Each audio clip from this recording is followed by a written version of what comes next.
नमस्कार साथियों, आज हमारे पास में एक सैमसंग के माइक्रोवेव की पीसीबी आई थी, जिसमें कि कस्टमर का कहना था डिस्प्ले पर 10 सेकंड बाद SE या 5E जो भी है ये इस टाइप का एरर आ जा रहा था और कोई भी बटन काम नहीं कर रहा था। इसमें हमारे पास आई, हमने भी चेक की, इसमें कोई भी बटन काम कर नहीं रहा था और 5 से 10 सेकंड के अंदर 5E करके कोई एरर आ रहा था।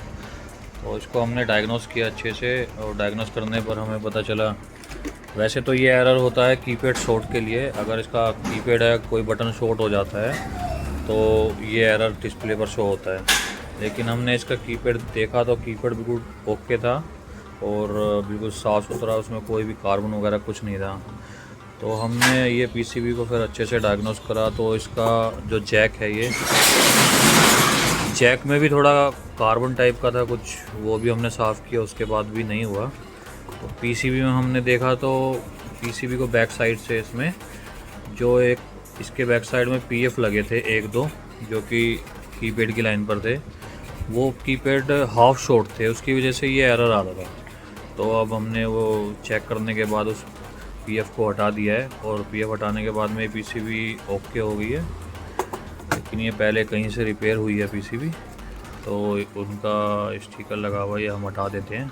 अब हमारे पास आई है, हम अपना स्टिकर लगाएंगे इस पर।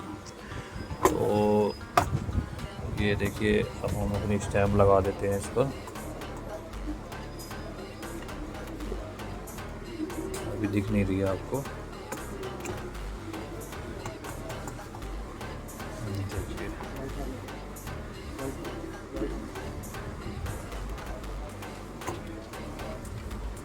MK PCB repair. ये हमने पीसीबी रिपेयर कर दी है। अब इसमें किसी भी तरह का एरर नहीं आ रहा और इसको चलाने के लिए सेंसर की ज़रूरत होती है, जिसकी जगह पर हमने 100 किलो ओम का एक रजिस्टर लगाया हुआ है और ये डोर लॉक है, इसको डोर लॉक हमने डायरेक्ट किया हुआ है। यहाँ पर हमने लाइन न्यूट्रल लगाया हुआ है और लाइन न्यूट्रल लगाने के बाद में अब हम इसको स्टार्ट करते हैं पीसीबी को। अब देखिए आपके आगे है, ये हम स्टार्ट कर देते हैं इसको। ये स्टार्ट हो गई है। अब चाहे 10 सेकंड रुकिए चाहे 1 मिनट रुकिए, इसमें कोई एरर नहीं आ रहा है। अब हम इसको चला कर भी देख लेते हैं एक बार। जैसे कि ग्रिल है, ग्रिल को हम अब हमने 15 सेकंड के लिए ग्रिल को चलाएंगे। अब ये स्टार्ट हो चुका है, रिले भी इसकी ऑन हो गई है, परफेक्ट काम कर रहा है। अब ये बिल्कुल एकदम कोई प्रॉब्लम नहीं है इसमें। स्टॉप कर देते हैं इसको। 30 सेकंड के लिए हम माइक्रोवेव की जो है सिस्टम है वो चलाते हैं। ये देखिए, अब 30 सेकंड का स्टार्ट कर दिया हमने सिस्टम। अब ये ऑन हो गया 30 सेकंड के लिए। इसकी रिले भी ऑन हो चुकी है। अगर हम टाइमिंग बढ़ाना चाहते हैं तो इससे बढ़ा भी सकते हैं। अब ये बढ़ गई है टाइमिंग और इसको स्टॉप कर देते हैं। अब ये परफेक्ट काम कर रहा है। अगर आपको भी इसी तरह से कोई पीसीबी रिपेयर करवानी है तो हमसे संपर्क कर सकते हैं। ये देखिए, हमने रिपेयर कर दी है, ये हमने अपनी स्टैम्प भी लगा दी है इस पर। थैंक यू दोस्तों।